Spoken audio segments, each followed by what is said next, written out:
සමහර රහස් අපි හංගන්නේ බොරුවක් කියන්න නොවේ. අපි ආදරය කරන අයගේ හිනාව තවත් ටික දවසක් රැකගන්නයි. ඊයේ මම මගේ ජීවිතයේ ලොකුම රහස මගේ මහත්තයට කිව්වා. ඒ රෑ මට දැනුනේ මගේ හිතේ තිබුණු බරෙන් භාගයක්වත් අඩු වෙලා කියලා.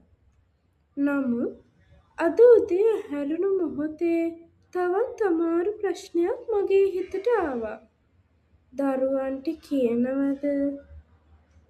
උදේ 6ටම මම නැගිට්ටා. වෙනද වගේම කුස්සියට ගියා. ලොකු දුව යුනිවර්සිටි යන්න ලෑස්ති වෙනවා. පොඩි දුව A-level ක්ලාස් එකට සූදානම් වෙනවා. පුතා ස්කූල් යුනිෆෝම් එක ඇඳගෙන පොත් බෑග් එක ලෑස්ති කරනවා. මම ඒ තුන්දෙනා දිහා බලාගෙන හිටියා. මගේ හිතට දැනුනේ මේ තුන්දෙනා තාමත් හරිම නිදහසේ හිනා වෙනවා. එයාලගේ ලෝකය තවමත් ලස්සනයි. පුතා කුස්සියට ඇවිත් අම්මා අද ලන්ච් එකට මගේ කැමති ෆ්‍රයිඩ් රයිස් එකද කියලා හිනා වුණා. මමත් හිනා වුණා. ඔව් පුතේ. පොඩි දුව මගේ බෙල්ල වටේ අත දාලා අම්මා අද ඔයා ටිකක් මහන්සියි වගේ කියලා කිව්වා. මම හිනා වෙලා ටිකක් වැඩ වැඩියි දුව කියලා විතරක් කිව්වා.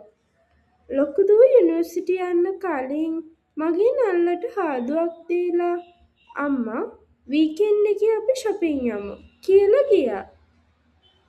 මගේ හිත එකපාරටම කැඩුනා. ඒ දවස වෙනකොට මොනව වෙලා තියෙයිද? දරුවන් තුන්දෙනාම ගියාට පස්සේ මං ඩයිනින් ටේබල් එක ළඟ තනියම වාඩි වුණා. මගේ අත තවමත් හිමින් ගිහින් නතර වුණේ. දකුණු පියවර උඩ. ඒ ගැටිත්ත තවමත් එතනම තිබුණා. මහත්තයා ඔෆිස් යන්න කලින් මගේ ළඟට ඇවිත් ඩොක්ටර් අපොයින්ට්මන්ට් එකට යන්න කලින් කලබල වෙන්න එපා කියලා මගේ උරහිසට අත තිබ්බා. මම ඇහුවා අපේ දරුවන්ට කියනවද? එයා ටික වෙලාවක් නිහඬව හිටියා. අපි තාම ඩයග්නොස් එක දන්නේ නැහැ. අපි එයාලව දැන්ම බය කරන්නේ නැතුව ඉමු. ඩොක්ටර් බලලා අපි හරියටම දැනගත්තට පස්සේ කියමු. ඒ වචන මට සාධාරණයි කියලා හිතුණා. අපි බොරු කියන්නේ නැහැ. අපි එයාලගේ හිත රැකගන්න උත්සාහ කරනවා. දවසම මම ඔෆිස් එකේ හිටියත් මගේ කම්පියුටර් ස්ක්‍රීන් එක දිහා බලාගෙන හිටියා විතරයි. නම්බර්ස්, රිපෝට්ස්, ඊමේල්ස් කිසිම දෙයක් මගේ හිතට වැටුනේ නැහැ. ලන්ච් බ්‍රේක් එකේ මම ෆෝන් එක අරගෙන ලොකු දුවගේ ෆොටෝ එක බැලුවා. යුනිවර්සිටි කන්වොකේෂන් එක දවසේ ෆොටෝ එක. ඊළඟට පොඩි දුවගේ බර්ත්ඩේ ෆොටෝ එක. ඊළඟට පුතාගේ ක්‍රිකට් මැච් එකේ ෆොටෝ එක. මගේ ඇස්වලට කඳුළු ආවා. මම හිතුවා මම මේ ලෝකේ වැඩියෙන්ම ආදරය කරන තුන්දෙනාට මේක කොහොමද කියන්නේ?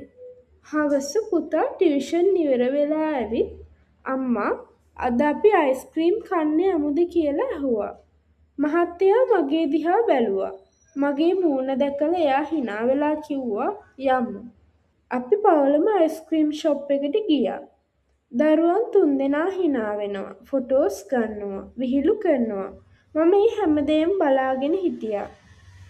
මගේ හිත ඇතුලේ කුණාටුවක් තිබුණත් එයාලගේ හිනාව මට බලාපොරොත්තුවක් වුණා. ගෙදරට ආවට පස්සේ රෑ නිදාගන්න කලින් මම ඩයරි එක අරගෙන ලිව්වා. අදත් මම මගේ දරුවන්ට කිසිම දෙයක් කිව්වේ නැහැ. මම බොරු කියන අම්මා කෙනෙක් නෙමෙයි. මම එයාලගේ හිනාව තවත් ටික දවසක් රැකගන්න උත්සාහ කරන අම්මා කෙනෙක්. මහත්තයා ඩයරි එක වහලා මගේ අත අල්ලගෙන කිව්වා හෙට අපි ඩොක්ටර් ළඟට යනවා. අද රෑ හොඳට නිදාගන්න. මොන දේ ආවත් අපි පවුලක්. ඒ වචන මගේ මුළු හිතම නිවා දැම්මා.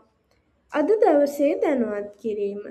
පියවර පිළිකාවක් පිළිබඳ සැකයක් ඇති වූ විට පවුලේ අයට කවදා සහ කෙසේ කියනවාද යන්න බොහෝ දෙනෙකුට අපහසු තීරණයක් වේ. බොහෝ විට වෛද්‍යවරයාගේ මූලික පරීක්ෂාවෙන් පසු තොරතුරු පැහැදිලි වූ විට පවුලේ සාමාජිකයන් සමග විවෘතව කතා කිරීමට පහසු විය හැකියි.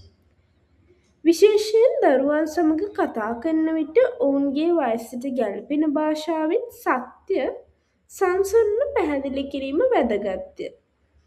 අද මම බිඳ වැටෙන හැම මොහොතකම එයා මාව අල්ලගෙන හිටියා. එයා මට කිව්වේ එකම දෙයයි. අපි ඉක්මන් වෙලා බය වෙන්න එපා.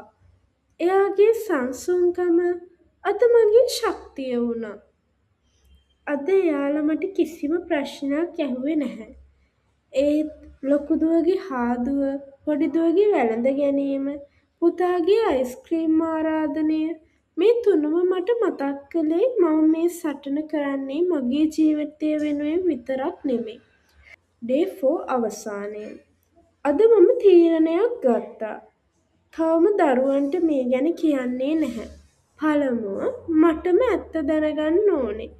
හෙට උදේ මම සහ මගේ මහත්තයා අපේ ජීවිතයේ පළමු වෛද්‍ය හමුවට යනවා.